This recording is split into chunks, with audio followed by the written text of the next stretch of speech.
What's going on, guys? Gabe with Review Door again. Well, we're going to talk about AMC, but we're going to talk about AMC. But before we do, let's talk about my stock alerts. I have a watch list here, and if you paid attention to me just a few weeks ago, you'd be up on Ford, you'll be up on ARTL, you'd be up on Lucid, and of course, you're up on AMC. Now, diversification is a beautiful thing. That's basically what you want to do with your portfolio. Now, for those who say, well, I'm all in AMC, that's it for me. You know what? I have to respect that. However, for those who understand diversification and the power of diversification, I would encourage you to follow me on Twitter, link down in the description. I'll also include it in the first pinned comment. And what I like to do is leave alerts early in the morning so you guys could go ahead, do your DD, and make legit plays. Now, for those who have PDT restriction or pattern day trader accounts less than $25,000, I am surely going to continue to make picks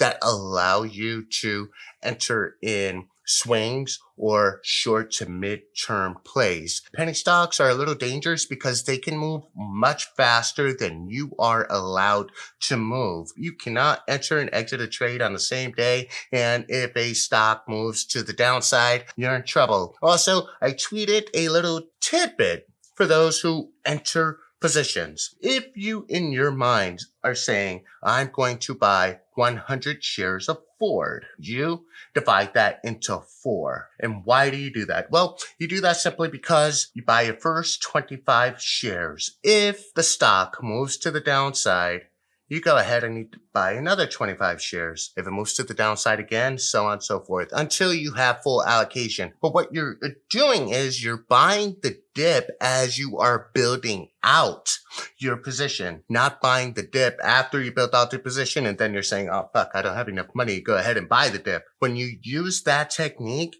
you have a higher chance and a higher possibility of seeing a grain. Okay, so just keep that in mind. It's just a very simple tidbit. I'll actually do a day trading video on that. But again, if you're following my alerts, congratulations, you're up and you're doing very well. Now, let's go ahead and talk about ticker symbol AMC. Now, if you guys follow me on Twitter, you remember on October 20th, I talked about how November 4th was going to be a big move day. Now, today, we saw that move up to $44 today, and then we retraced a little. Now, what caused that? Well, again, market enthusiasm, Fed meetings, that kind of thing, right? So we saw the market just on a tear early in the morning, and then, it just sort of kind of tapered off, and we waited for those big wigs to, talk their numbers and stuff that we already anticipated happening. And then, the market said, okay, nothing's changed. Speaking of nothing's changed, let's talk about AMC and the short interest because the game has not changed. Still elevated at 16.72%. This is a hold.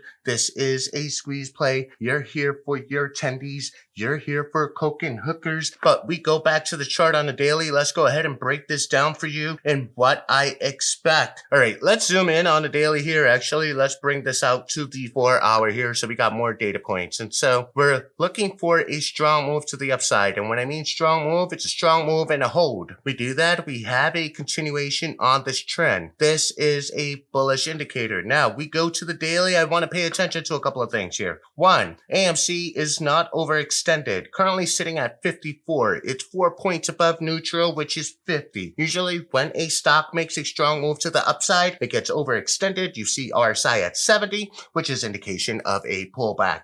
That is not happening. Also on the daily, we see a green here. We love green. Green is good. Green equals tendies. Now, what we see here is the MACD crossing above the signal line. This lets you know you're entering a bullish cycle. However, I guarantee you that this green bar here is not a tease. I expect a continuation all the way up to November 8th for earnings. Because you know what they say, it's a buy the rumor, sell the news. But we are expecting AMC to just kill it.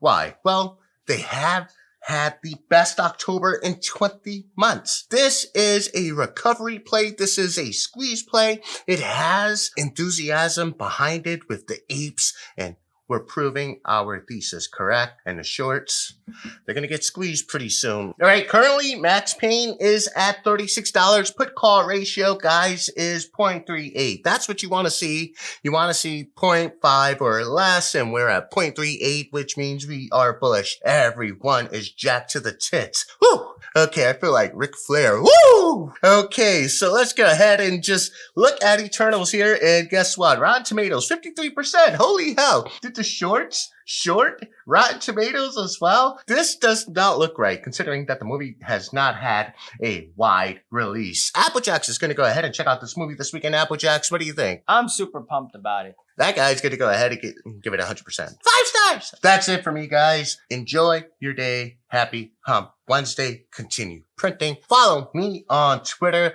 I'll be there talking all types of shenanigans. And please just be over the age of 18 because it's for mature audiences only. This is Gabe. I am signing out. Peace.